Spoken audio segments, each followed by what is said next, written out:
The texts we just read from Luke and from Matthew are likely very familiar stories. And thank you, Yolanda and Rowena. And I'm not sure that those texts are normally placed together, but they seemed appropriate to me today because they both touch on the issue of forgiveness. And this being Good Friday, I'm sure some of you expect a message about forgiveness. You might expect a sermon about the classic Christian theology that Jesus' death on a cross is one element or contributor to our own forgiveness. And in that context, forgiveness is something we hope to receive from God. And of course, that's important. But today I want to look at forgiveness from the other side, to consider forgiveness not only as something we receive, but as something we give. Sometimes with something we even just have to give to ourselves. Because that message is also in our text today. Forgiveness is not just something to receive. Deep forgiveness has to flow in both directions. We must accept forgiveness and we must offer forgiveness. To quote Jesus in the Lord's Prayer, forgive us our trespasses as we forgive those who trespass against us. Forgiveness has to go in two directions. In Luke, Jesus forgave the people who were executing him. And in Matthew, Jesus reminds us that forgiveness is something we have to make a frequent habit of, almost like a lifestyle decision we have to make. Jesus preaches forgiveness, and Jesus models forgiveness for us. What more do we need? I'm tempted to stop talking right now. But of course, we all know it's not quite that simple. I'm sure we can all think of places in our own lives where forgiveness does not feel very simple.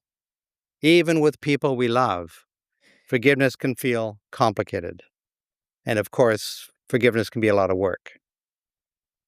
And I think as a society, we have a lot of trouble understanding forgiveness in the first place.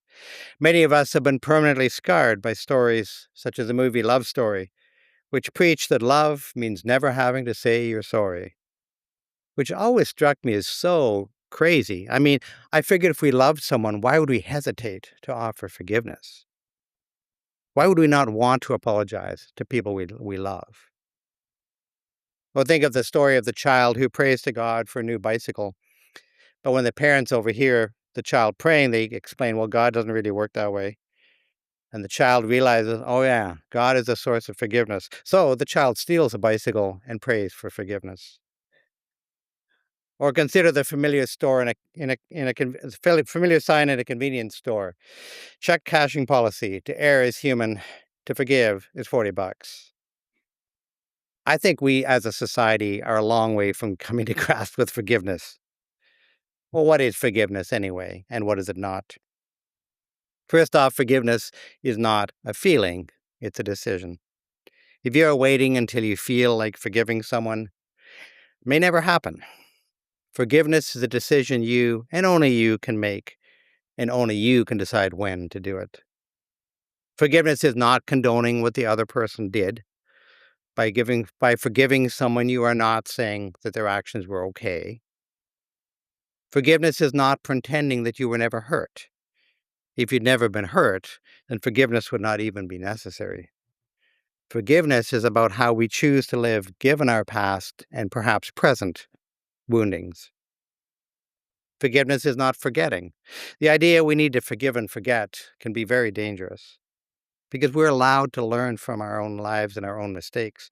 We're allowed to learn some people are not trustworthy. Forgiveness is never an invitation just to be wounded all over again. And forgiveness is not taking away any responsibility from the other person. Because even with forgiveness, the other person is still responsible for their part of the work if they want to find peace themselves. So, from my perspective, there are two fundamental problems in how we talk about forgiveness. First of all, we often feel forgiveness is for the benefit of the other person, usually the person who caused us pain in the first place. And secondly, we often feel forgiveness is somehow about fixing the past, about making the past more fair. And I think these ideas combined lead to the idea it's our job to withhold forgiveness from other people until we feel they have suffered enough, right? We want to wait until they've learned their lesson. And then when we feel the person is in the right space, then we grant them forgiveness. And I have to say, if I ever saw that work, maybe I'd support it. But we all have personal stories where that's just not how it happens. I mean, what if the other person is completely unaware of the issue that's dragging us down? They're not suffering. They're not learning their lesson. Doesn't matter how long we wait. And moreover, why should we, the victims, be responsible for managing the person who caused us pain anyway? The mistake we sometimes make is thinking that forgiveness is about the other person at all. Because forgiveness is always about us, the person with the pain. And forgiveness is not about the past either. Forgiveness is actually about the future, our future. Forgiveness is about us deciding how we want to live our lives today, given the fact the other person is who they still are. So forgiveness is about the future, not the past, and it's about us, not the other person. In Matthew, Jesus talks about forgiveness, but the story in Matthew is intriguing because it talks about expensive forgiveness. The story contrasts two opportunities for forgiveness. In the first part of the story, a debt of 10,000 talents is at stake. And in the second part of the story, a debt of 100 denarii is at stake. I believe at the time a talent was worth 6,000 denarii. So that means the larger debt is 600,000 times bigger than the smaller debt. So, in practical terms, the first slave was forgiven a debt of $1 million and then refused to forgive a debt worth a cup of coffee. And that's a regular Tim Hortons, not some mocha frappuccino thing. Forgiveness is expensive. It's not only expensive in terms of cost, it's expensive because we are expected to forgive not once, but many times over and over. Depending on which biblical translation you use, Jesus advocates forgiving either 70 plus 7 times or 70 times 7 times. And there are translations where the number is unlimited. The number of times Jesus expects us to forgive does vary with translation, but it's never a small number. Jesus is nowhere near talking about the philosophy of 3 strikes here. Or let's be honest, how we do it in our society, the philosophy of 1 strike. And what about Jesus' words in Luke, presumably spoken while hanging on a cross, hands and feet punctured, fresh wounds from the various beatings he'd received recently, in pain, in a state to be pitied. And Jesus says, "Father, forgive them. They know not what they do." That sounds like very expensive forgiveness to me. And as Christians, we're often told we should follow Jesus and follow Jesus to the cross if necessary. Well, today is one of those days. Good Friday is the day that we have followed Jesus through Lent, and we're now at the cross. And now that we're here, what should we do? Well, this morning at the foot of this cross, I invite each of us here to forgive someone. But let me say what I have in mind. It's not quite that threatening.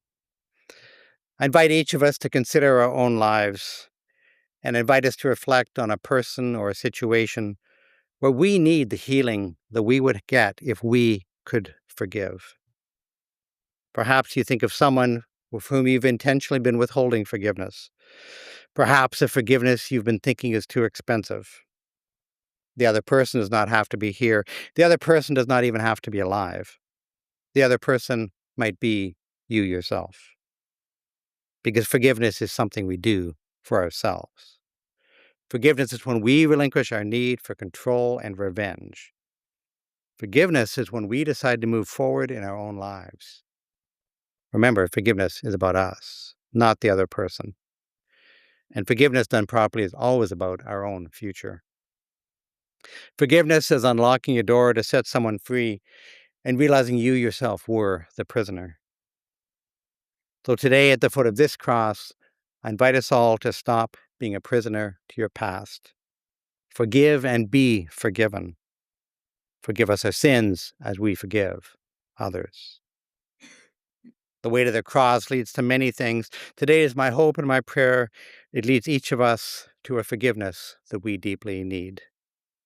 Forgive and live. So just a few practical things. You've been provided with a piece of paper and a pencil. So, but first, just to reflect on the meaning of the Lord's Prayer and to consider what is the relationship between receiving forgiveness from God and offering forgiveness to others anyway. Because I don't think it's cattle trading. I think it's more fundamental than that. I think it's that if we can't understand forgiveness fully, we can't even receive it. So the giving and receiving together are how we find ourselves in alignment with forgiveness. And how can we live out resurrection lives if we do not forgive others? So, if you've been provided with a piece of paper and something to draw with, if you don't have paper, let me know. But first, I invite us just to take a few moments to reflect and then to put something on the paper. It could be a drawing, could be a single word, could be a story. But where in your life do you need to offer forgiveness? And then in our own time, and we have lots of time for this, come forward and shred the paper. As the paper shreds, listen to the shredding machine, which is kind of irritating and painful, because forgiveness often is irritating and painful at the time. And it doesn't happen like that. It takes a moment. And then walk away. And as we like to say in church, let go and let God. So take your time.